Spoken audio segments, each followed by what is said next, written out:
भगवान, क्यों मेरे साथ ये सब हो रहा है? इतनी ठंड में सब अपने अपने कमरों में रजाई में सो रहे हैं और मुझे यहाँ ठंडे पानी में बर्तन साफ करने पड़ रहे हैं। आखिर मेरे साथ ही इतना अन्याय क्यों? मुझे माफ कर दे मेरी बच्ची, मैं चाह कर भी तेरे लिए कुछ नहीं कर सकती। मेरी वजह से तुझे ये सब झेलना पड़ रहा है। नहीं माँ, तुम अपने आप को दोष क्यों देती हो? ये तो हमारे भाग्य का दोष है। जनवरी में कड़ाके की ठंड में आधी रात को बर्तन साफ करते हुए महिमा खुद के भाग्य को कोस रही थी और उसकी सगी माँ सीता उसे हिम्मत देने की कोशिश कर रही थी।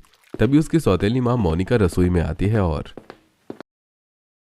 अगर दोनों माँ बेटी का रोना धोना हो गया हो तो काम कर लिया जाए थोड़ा सा। क्यों रे, अब इतनी ठंड भी नहीं है कि तुझसे बर्तन भी नहीं धोए जा रहे। और महारानी तू चल चुपचाप मेरे पैर में तेल लगा, मनूस कहीं की।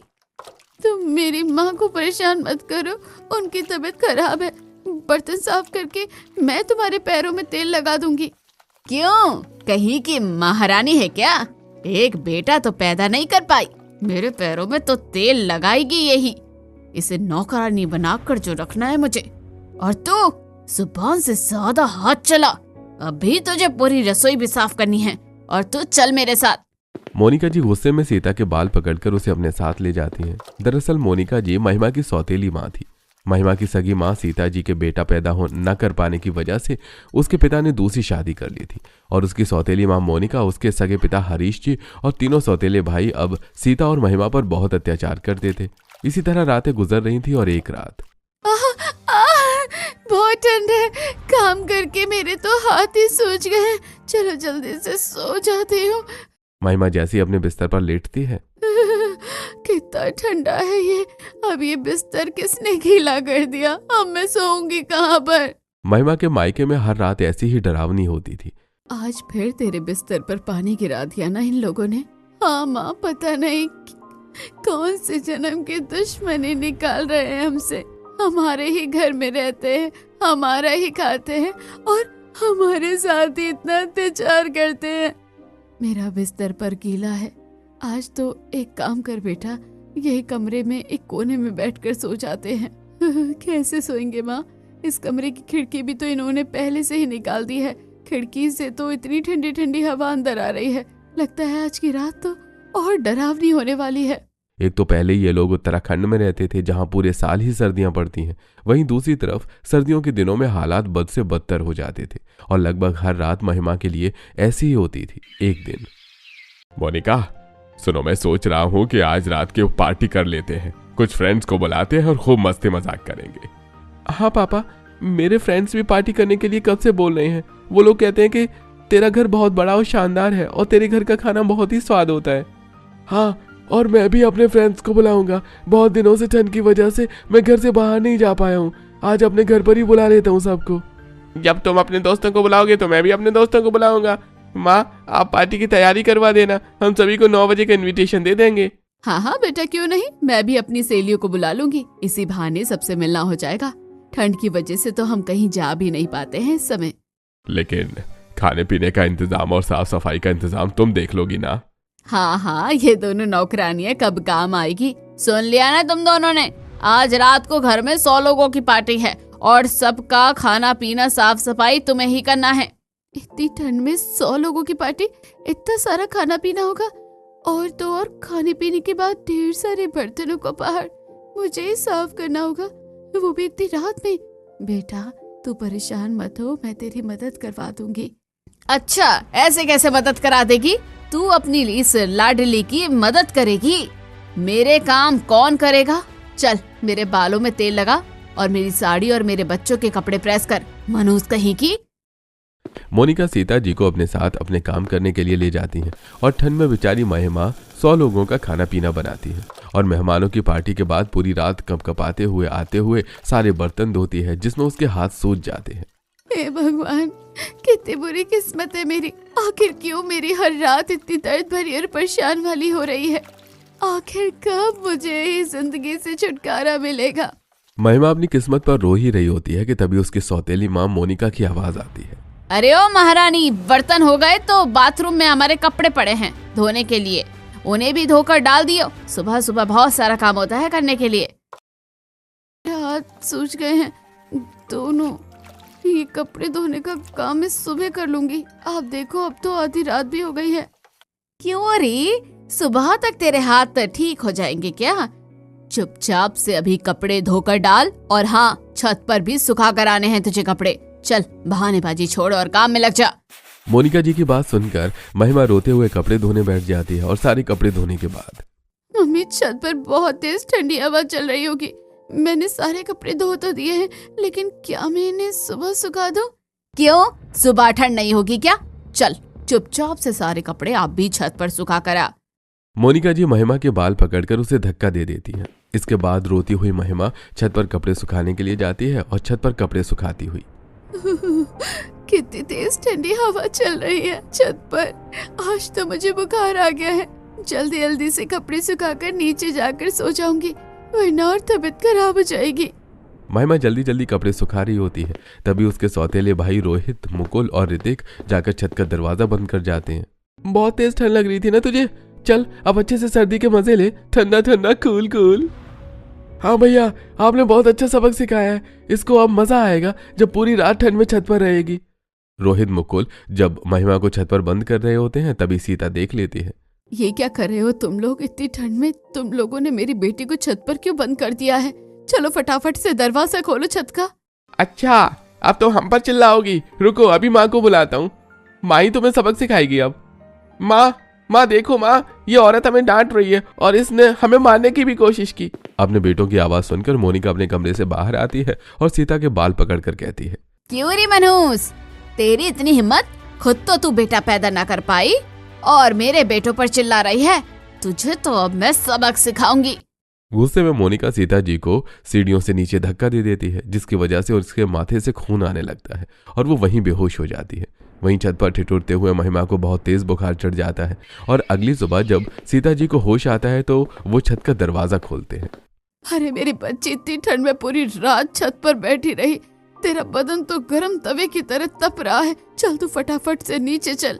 हाँ माँ, लेकिन आपके सर पर ये चोट कैसे लगी? इन लोगों ने फिर आपको परेशान किया ना? भगवान जाने हमारे ये दिन कब बदलेंगे। मुझे अपनी चिंता नहीं है मेरी बच्ची, इस महीने तो 25 साल की हो जाएगी तू, बस तेरे दिन बदलने वाले हैं। कैसे माँ, मेरे दिन कैसे बदलेंगे? मुझे तो लगता है कि इन नरक भरी रातों से मुझे मुक्ति कभी नहीं मिलेगी। सीता जी महिमा को ये सब बात बता ही रही होती हैं कि तभी 2 दिन बाद यह मनोज 25 साल की हो जाएगी। हमें इसके लिए कोई रिश्ता देखना होगा। अभी ये सारी जायदाद हमारे नाम में हो पाएगी, वरना तो हम इसी तरह भिखारी बने रहेंगे। पता नहीं तुम्हारे पिताजी को ऐसा क्या दिखाई दिया, उसे मनुष्य में जो सारी जायदाद उसके नाम कर गए और इतनी सारी शर्त लग गई। तुम चिंता मत करो, इसकी शादी होते ही मैं इसे जबरदस्ती सारी जायदाद अपने नाम करवा लूंगा। मैंने इसके लिए रिश्ता भी देख रखा है, अगर वहां से हाँ हो गई तो जल्दी ही इसकी शादी करके इसे घर से निकाल देंगे। हाँ, और इसकी वो मनहूस माँ तो बेचारी अपनी बेटी के गम में ही मर जाएगी, फिर हम होंगे इस घर के असली मालिक। दरवाजे के बाहर खड़े होकर सीता जी अपने पति और सौतन की बातें सुन रही होती है और मन ही मन में सोचती है, तुम लोग जितना खुश होना चाहते हो लो, जब तुम्हें पूरी सच्चाई पता चलेगी तो तुम्हारे पैरों तले जमीन सरक जाएगी। लेकिन अच्छा है, इसी बहाने कम से कम मेरी बेटी की जिंदगी तो संवर जाएगी। अपने पति और सौतन की बात से सीता जी खुश थी, क्योंकि वो जानती थी कि भविष्य में कुछ ऐसा होने वाला है जिसकी शायद किसी ने कल्पना भी नहीं की होगी। और कुछ ही दिन बाद, सुन सीता, मैं तेरी लड़की के लिए एक बहुत अच्छे घर में रिश्ता पक्का किया है। 1 हफ्ते बाद हम उसकी शादी कर देंगे। मुझे शादी में कोई भी बखेड़ा नहीं चाहिए, इसीलिए अपनी लड़की को समझा देना। ठीक है, चलो अच्छा है, कम से कम मेरी बेटी को अपने मायके की नरक भरी रातों से तो छुटकारा मिलेगा। महिमा जब अपनी शादी की बात सुनती है तो, हे भगवान, मेरी शादी, अगर मेरा मायका इतना बुरा है तो ससुराल कितना बुरा होगा। मैंने तो लोगों को कहते हुए भी सुना है कि सास और ससुराल दोनों ही नरक जैसे होते हैं। मेरी तो मायके की रातें भी इतनी दुखदाई और दर्द भरी थी, पता नहीं ससुराल में क्या होगा। महिमा अपने मन में ससुराल के नाम से डरती है, लेकिन 1 हफ्ते बाद उसकी शादी हिमांशु से कर दी जाती है। और शादी वाले दिन, ओए लड़की, चल इन कागजों पर साइन कर और ये सारी जायदाद मेरे नाम कर दे। पता नहीं मेरे बाप को कौन सा प्यार उमड़ रहा था तेरे ऊपर कि सारी जायदाद तेरे नाम कर गया। पापा, मैं साइन कर दूंगी, लेकिन आप मेरी माँ का ख्याल रखना। हाँ हाँ क्यों नहीं, तेरी माँ की ही गुलामी तो करेंगे हम। चल साइन कर। महिमा डरते डरते साइन कर देती है और शादी होने के बाद महिमा अपने ससुराल पहुंचती है, जहां उसका धूमधाम से गृह प्रवेश होता है। और गृह प्रवेश के बाद महिमा बेटा, अपने नए घर में तुम्हारा स्वागत है। भाभी को उनके कमरे में लेकर जाओ, इतनी ठंड है, वो शादी के बाद थक गई होगी। चलिए प्यारी भाभी, मैं आपको आपके रूम में ले चलती हूँ। महिमा अपने कमरे में जाती है, जहां एक गर्म हीटर चल रहा होता है। उसका बिस्तर एकदम रुई के जैसा मुलायम और मखमली होता है। महिमा अपने बिस्तर को छूकर देखती है, तभी हिमांशु कमरे में आ जाता है। क्या हुआ महिमा, तुम ऐसे बिस्तर को क्यों देख रही हो? अरे ये तुम्हारा ही कमरा है। देखो मैं तो बहुत थक गया हूँ, चलो तुम भी चेंज करके सो जाओ। महिमा की मायके की रात बहुत ही डरावनी, कष्टकारी और दुखदाई होती थी। इसी वजह से महिमा को विश्वास नहीं हो रहा था कि ससुराल में आकर उसे इतना नरम मुलायम बिस्तर और इतना गर्म माहौल मिलेगा। महिमा अपने पुराने दिनों को याद करती है और सोचती है, क्या मेरे मायके की रात और ससुराल की रात में कोई फर्क होगा? ये ससुराल में भी मुझे मायके की तरह ही दर्द भरी रातें गुजारनी होगी।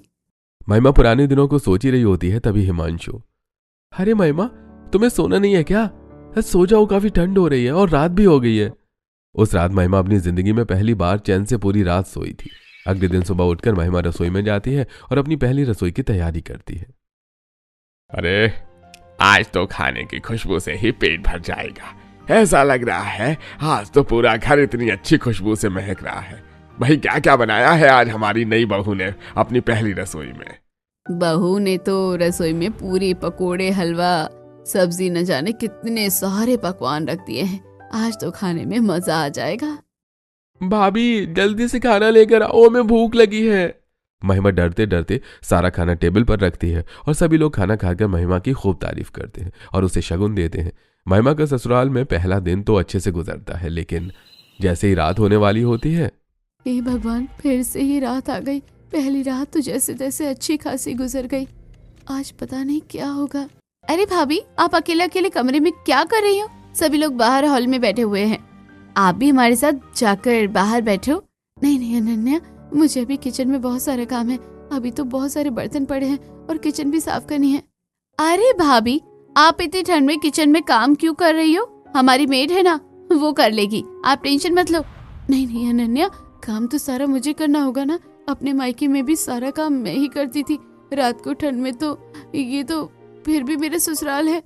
महिमा फटाफट जल्दी जल्दी रसोई की तरफ जाती है और बर्तनों का ढेर साफ करने के लिए ठंडे ठंडे पानी में हाथ देती है। तभी उसकी सास मीना जी वहां आ जाती है। अरे महिमा बहू, तू यहाँ पर क्या कर रही है? इतनी ठंड में तू ये बर्तन क्यों साफ कर रही है? चल यहाँ से। और हमारे यहाँ नौकर है बर्तन साफ करने के लिए, और नहीं भी होते तो तुम्हें ये सब काम करने की कोई जरूरत नहीं है। इतनी ठंड है, तुम्हारे हाथ भी सूज रहे हैं। चलो आओ, मैं तुम्हारे हाथों की मालिश कर देती हूँ। नहीं मम्मी जी, ये तो मेरा काम है ना, मैं कर लूंगी। मैं अपने मायके में भी सारा काम करके ही सोती थी।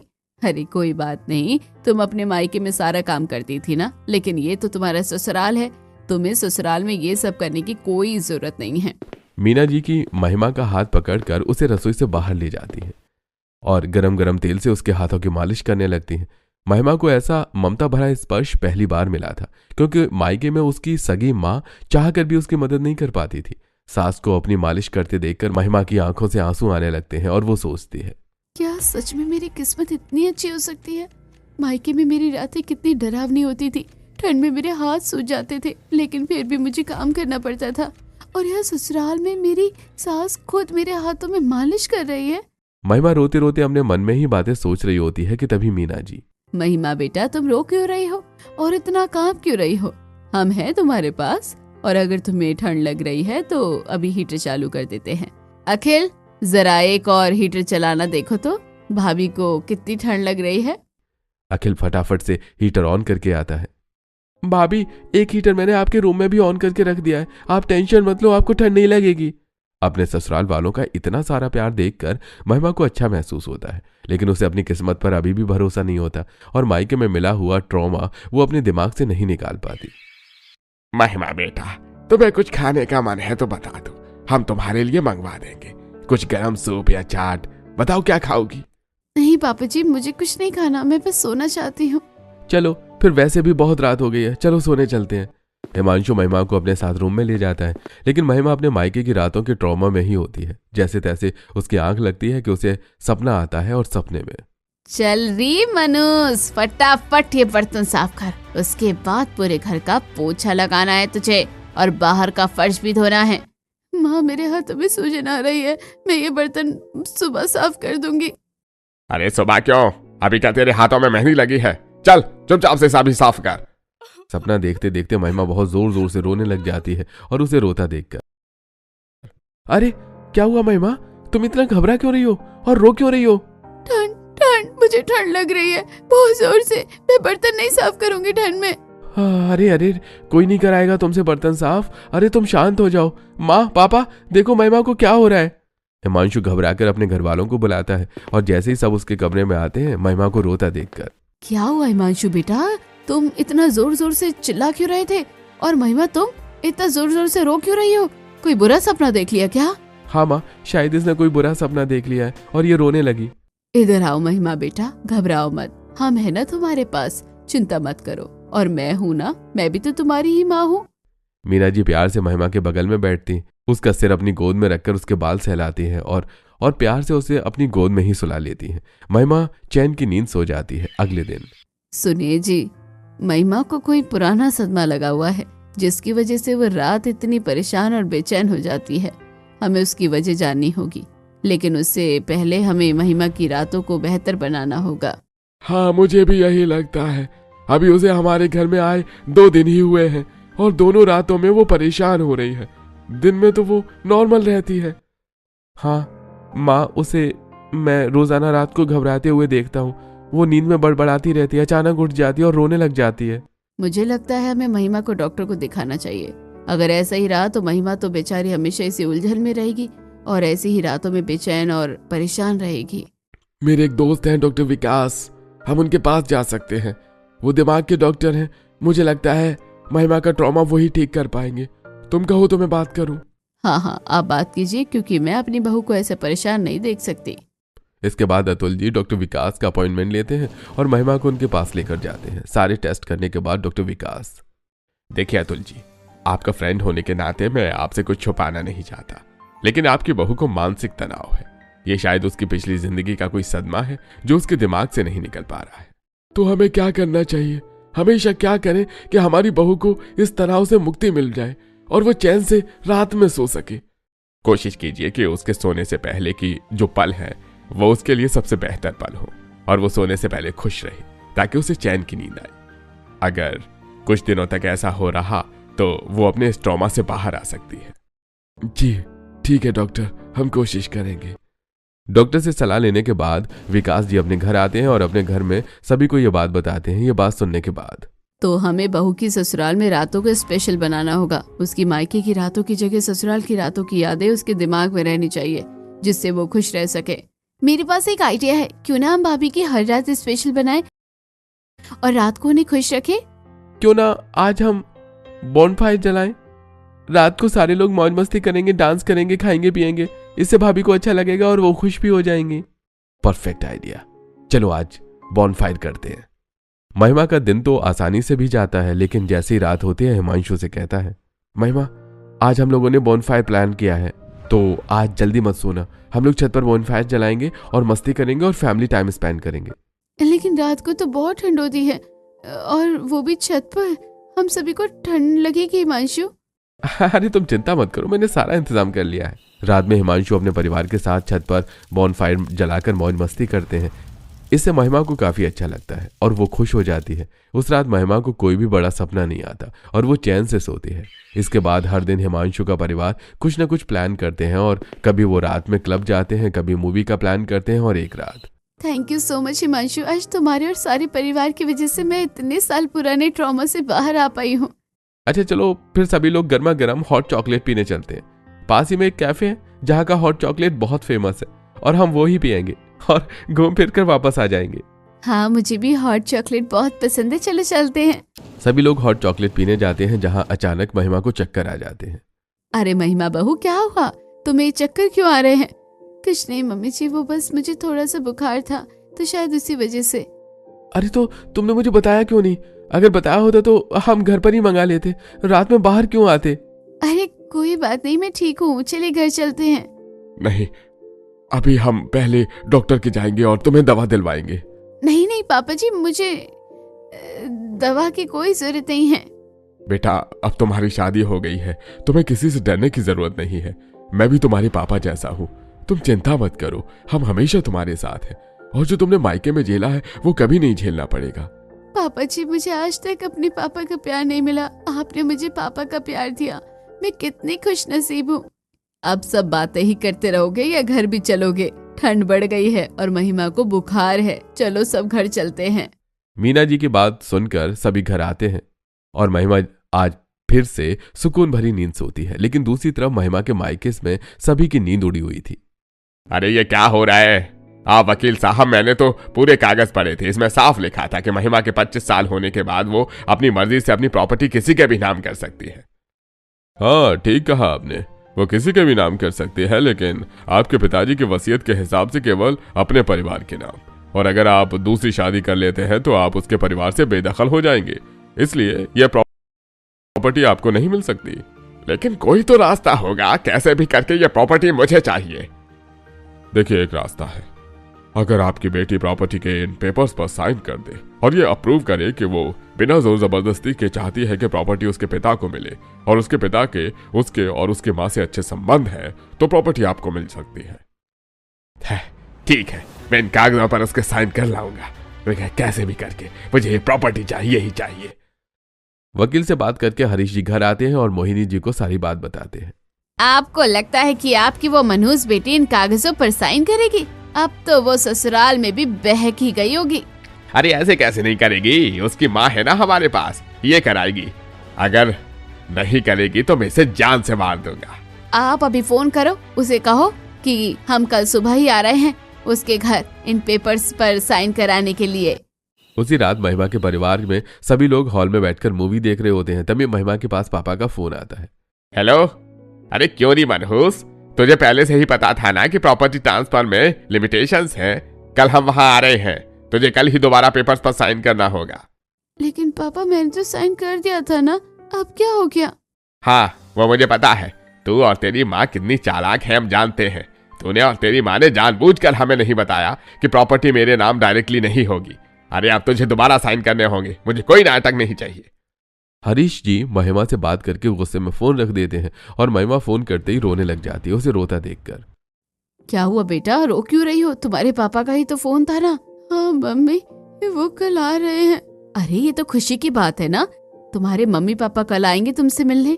हाँ मैं जानती हूँ कल क्या होगा। हे भगवान, रात न गुजरे कभी। मैंने अपने मायके में जितने दर्दनाक रातें बिताई हैं, सभी से ज्यादा डरावनी होगी ये रात। उस रात महिमा सो ही नहीं पाती और पूरी रात रोती रहती है। अगली सुबह, भाभी आपके मम्मी पापा आए हैं, मैं उनको आपके कमरे में भेज रही हूँ। ठीक है अनन्या। हरीश जी और मोहिनी जी दोनों महिमा के कमरे में आते हैं और उन्हें देखते ही महिमा कपकपाने लगती है, जिसे देखकर। देखा हरीश जी, आज भी इसके रग रग में मेरा ही खौफ है। अरे तुम खुश बाद में हो ना, पहले हम जिस काम के लिए आए हैं वो कर लेते हैं। चलिए लड़की, ये कागज साइन कर। नहीं नहीं, मैं नहीं करूँगी साइन। आप लोग मेरी प्रॉपर्टी भी ले लोगे और मेरी माँ को भी मार दोगे, मैं आप लोगों को अच्छे से जानती हूँ। ऐसे कैसे नहीं करेगी साइन, मैं भी देखती हूँ। इसके बाद हरीश जी महिमा के गाल पर थप्पड़ मार देते हैं और मोहिनी जी उसके बाल पकड़कर उसे जबरदस्ती बैठा देती है और उसे साइन कराने की कोशिश करती है। तभी उसका परिवार वहां आ जाता है। अरे आप लोगों की हिम्मत कैसे हुई मेरी बहू के साथ जोर जबरदस्ती करने की? आप लोगों को क्या लगा आप हमारे घर में आकर हमारी बहू को परेशान करेंगे, हमें पता नहीं चलेगा? हमें महिमा ने पहले ही सब बता दिया था कि कैसे आपने मायके की रात उसकी कष्टकारी दर्दनाक बना रखी थी। जैसे तैसे हमने उसके ससुराल की रात बेहतर बनाई है और आप फिर? छी, शर्म आती है मुझे आपको अपना रिश्तेदार कहने में। आइए इंस्पेक्टर साहब, आपने अपनी आंखों से देखा ना ये सब, ले जाइए इन्हें और सजा दिलवाइए, गवाही हम देंगे। अरे तुम ऐसा नहीं कर सकते, मैं इसका बाप हूँ। हाँ, वो बाप जिसने कभी मुझे बेटी नहीं समझा, मेरे और मेरी माँ के साथ गलत किया, पूरी जिंदगी ले जाइए इंस्पेक्टर, इनको जेल में बंद कर दीजिएगा। इसके बाद पुलिस हरीश जी और मोहिनी जी को पकड़कर ले जाती है। महिमा सास के गले लगकर रोने लगती है। मम्मी जी, मुझे अपनी माँ की चिंता है, न जाने वो कहाँ होंगी। चिंता मत करो, मैंने हिमांशु और अखिल को भेजा है तुम्हारी माँ को यहाँ लाने के लिए। इस समय महिमा की माँ सीता देवी बीमारी की हालत में वहां आ जाती है और महिमा को सास के गले लगे देखकर, मुझे माफ कर दे मेरी बच्ची, मेरी वजह से तुम्हारी ये हालत हुई, लेकिन तुम्हारे ससुराल वालों ने तुम्हारी मायके की काली रात को ससुराल की रोशन रातों में बदल दिया। बहन जी, अब आप भी हमारे साथ रहिए, मैं चाहती हूँ मेरी बहू हमेशा खुश रहे। इसके बाद सभी लोग साथ में खुश रहते हैं और महिमा की मायके की रात अब ससुराल की रातों में बदल।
ये है मेरा हैंडमेड कड़ा। इसके ऊपर जो स्टोन है वो मैंने लगाया है और मेरी मम्मी ने। अच्छी है।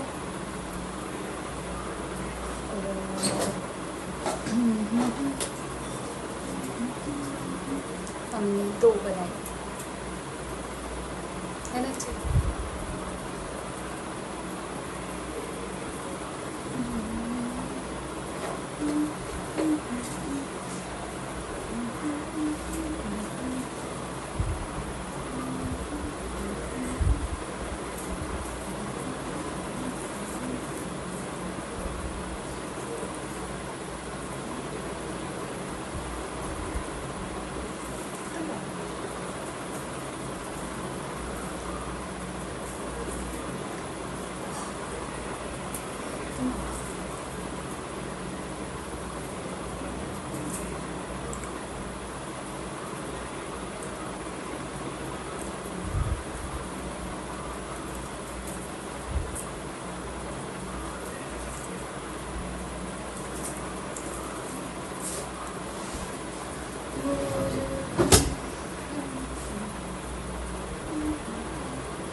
हाँ दोस्तों, ये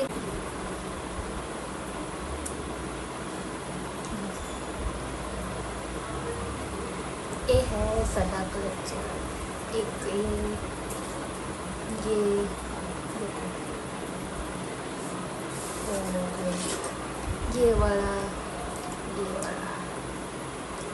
3, ये वाला मेरा फेवरेट है। ये हुआ और ये वाला है ना। अच्छा ये वाला और ये भी कलेक्टर है। इसे balloon पे करके इसे देखो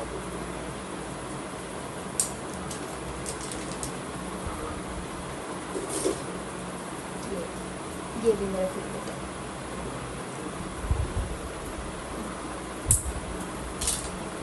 और ये छुटकी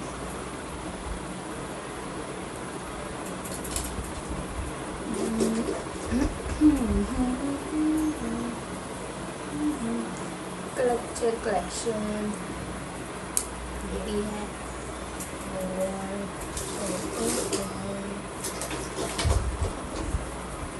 This is the last. See,